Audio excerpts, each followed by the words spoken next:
C'est une équipe de coupe, le Real Madrid. En fait, ce club, c'est incroyable. Je pense que c'est dans l'ADN de ce club. À chaque fois que tu penses que ils ont fait une saison pourrie, c'est pour ça qu'il faut jamais les juger jusqu'en décembre, en fait. C'est un club, c'est bizarre. Chaque fois, c'est dans les phases à élimination directe, ils sont difficiles à sortir. Et là, le Real, c'est pas la meilleure équipe en ce moment. C'est pas le meilleur Real qu'on ait connu. Tu vois, et il y a des mecs qui sont en fin, tu dis, ils sont en fin de cycle, leur milieu de terrain, que ce soit Casemiro, Modric, ou bien Kroos, mais regarde le match qu'ils ont fait. Sans être exceptionnel, en fait, c'est ça, c'est du pragmatisme. C'est du pragmatisme. Sans être exceptionnel, mine de rien, Kroos, il te met une passe décisive, et Casemiro et Modric, il te met aussi une passe décisive, mine de rien. Et la super passe de Kroos, ça c'est... Et j'ai entendu les commentateurs dire que oui, Alexander Arnold, c'est parce qu'il s'est décalé un peu, il aurait dû fermer pour boucher l'angle et tout. Mais en fait, non, c'est pas la faute d'Alexander Arnold, à mon sens, parce que les mecs, ils sont loin. Tu sais, le gars, il est vers sa surface là-bas. Et puis, il faut qu'il, si serre complètement, Kroos peut faire de la transversale sur le côté gauche. Donc, je pense que sa position n'était pas si mauvaise que ça.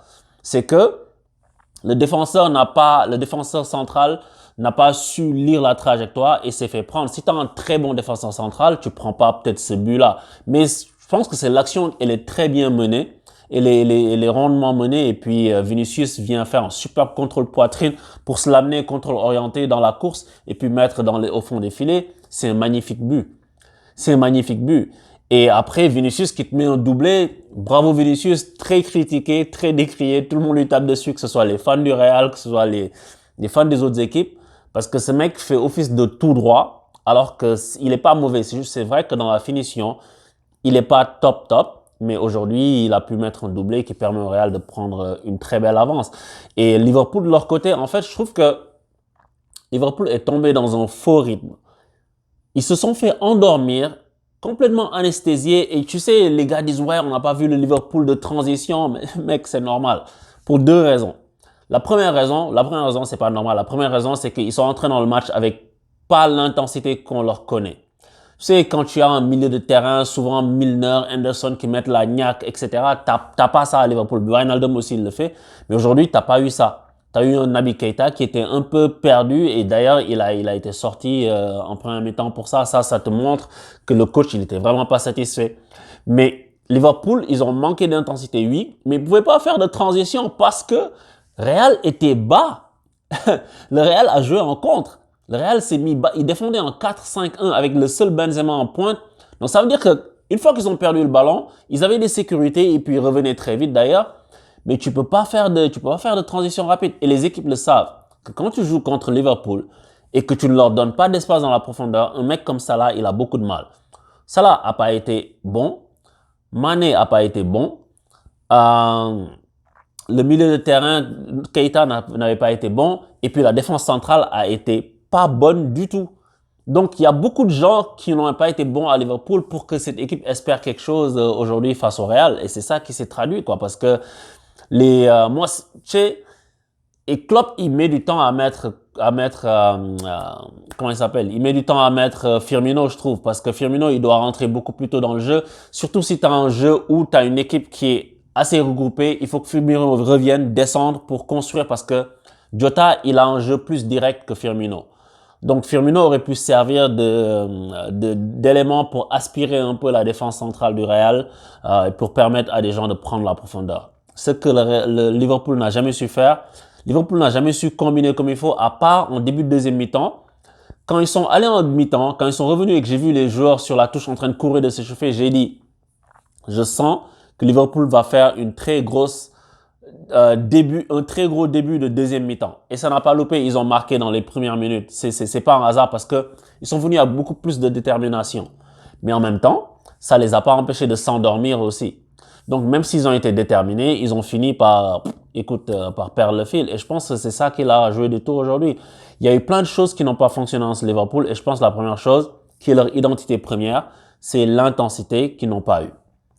Donc c'est ça, quoi. C'est ça, à mon avis. Maintenant, on va voir au retour parce que le Real va les prendre au retour, quoi. Je pense que tout est possible. Liverpool l'a déjà prouvé. Mais s'ils avaient mis ce deuxième but, j'aurais dit, OK, enfin, normal, ils ont une plus grande chance. Mais pourquoi ils n'ont pas réussi à mettre ce deuxième but? Justement parce que toutes les attaques qu'ils ont essayé de faire vers la fin, elles étaient axiales. Il y avait personne qui débordait pour centrer, alors que Liverpool, ils ont de très bons centreurs, notamment Alexander-Arnold. Je sais que d'ailleurs est le fautif sur le but d'Asensio, parce qu'il remet une tête, c'est un caviar pour l'attaquant.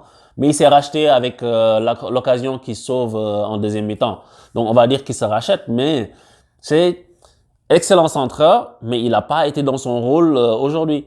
Parce que tu fais des bons centres, Liverpool, il y a des mecs qui sont très bons de la tête. Ils peuvent marquer comme ça. Mais ils ont joué axial. Alexander-Arnold était dans une position axiale avec Shaqiri qui était écarté, mais les ballons ne s'élevaient pas. Donc du coup, c'était pas difficile à défendre pour les joueurs du Real, dans l'axe un peu comme ça. Donc Liverpool, va falloir qu'ils changent ça au retour. Et comme je vous disais, les mecs, souvenez-vous, je vous disais ça depuis le mois de décembre environ, je disais, Liverpool n'ira pas loin s'ils n'ont pas une défense centrale, parce qu'en Ligue des Champions, ça ne pardonne pas. Ça ne pardonne pas. C'était clair qu'ils allaient prendre des buts. Parce que quand tu tombes sur des grosses équipes comme le Real, et le Real est une grosse équipe avec des attaquants de la trempe de Benzema, qui n'a pas été un énorme Benzema, mais qui attire des défenseurs. Quand tu tombes sur des équipes comme ça, et que tu tombes sur une défense qui est du Nat Phillips, machin, du Kabak, mec, les mecs, ils ont les pieds qui tremblent. Et t'imagines, là, ils jouent même pas au Bernabéu depuis, avec des milliers de spectateurs. Tu vois? Donc, il faut une certaine expérience, une certaine aura, une certaine qualité, une certaine assurance défensive quand tu veux aller très loin en Ligue des Champions. Et Liverpool, tout comme pour leur championnat, la Ligue des Champions, ils l'ont hypothéqué quand ils n'ont pas recruté un énorme défenseur central. C'est ça, en fait. Maintenant, il va falloir regarder ce qu'ils vont faire au retour. Est-ce que Klopp va remettre Fabinho en défense? Est-ce qu'ils vont essayer de renforcer ça? Et après, Liverpool, c'est une équipe qui est capable de tous les renversements, parce qu'aujourd'hui, leurs joueurs offensifs n'ont pas été bons. Donc, imagine s'ils sont bons, ils ont encore une chance. Et à part ça, il y a des gens qui pensent que Zidane est une pipe. C'est incroyable, tu vois. Moi, je comprends pas le traitement que le gars-là, il reçoit. C'est une légende, mais bon. Après, quand il y a des gens qui t'aiment pas, ils essaient toujours de te faire des crocs en jambes, parce que jouer comme ça contre Liverpool avec ta défense centrale décimée, faut le faire, quoi. Donc, ça montre que le football, c'est plus une histoire de collectif que d'individus. Après, il y a des individus qui peuvent sublimer ton collectif, mais donc bravo à Zidane, bravo au Real, qui est une équipe vraiment costaud mentalement, qui est une équipe qui en Ligue des Champions est toujours présente. Et voilà, il s'ouvre les portes de la demi-finale, alors que bon, après rien n'est joué, hein, parce que on a déjà vu Liverpool renverser des situations beaucoup plus compliquées. Et sinon, dans l'autre match, City et puis Dortmund, City qui gagne 2-1. Donc City qui assure l'essentiel, hein. Après, tout le monde pensait que Dortmund allait prendre une rouste. C'est pas le cas. Donc ils prennent une défaite en ayant marqué un but à l'extérieur, donc c'est déjà une bonne chose. À voir donc ce que ça va donner pour le match retour, parce que évidemment c'est pas ce match-là que j'ai regardé, je connais juste le résultat, mais on verra la suite. En tout cas, c'est le retour de la Ligue des Champions. Demain, place au PSG Bayern. Je pense que tout le monde attend. Les fans du PSG, comme les haters du PSG, tout le monde est là. Et puis, shout out à nos amis marseillais qui seront demain tous des Bavarois. Allez, à bientôt. Ciao.